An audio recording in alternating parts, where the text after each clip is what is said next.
อ่ะทักทายสบายดีพี่น้องทางแฟนเพจเบิดสุภูสุคนเด้อ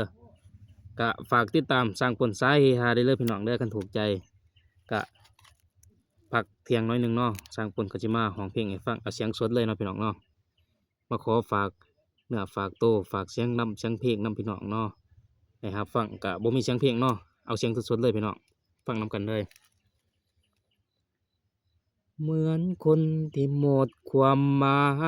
ยเมื่อความเดียวลายเข้ามาแยบยาม หัวใจอกหักประจำที่เจ็บซ้ำๆคอยตามลาบีถามว่าเจ็บแค่ไหนบอกเลยว่าอายเจ็บคักอีดี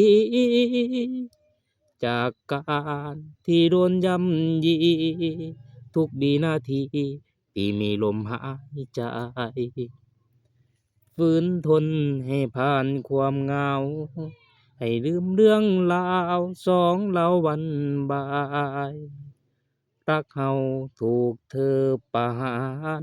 ที่ตัดสัมพันธ์ไม่มีเยื่อใย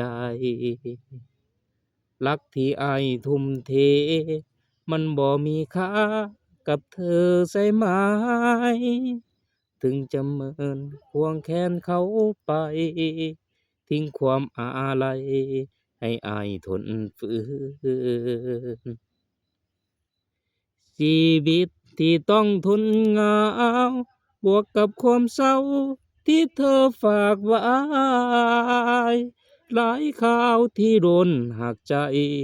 ถึงเจ็บปานตายอายยังจะยืน ฝืนกับความปวดร้าวคำคืนเหน็บหนาวสู้ทนกำกื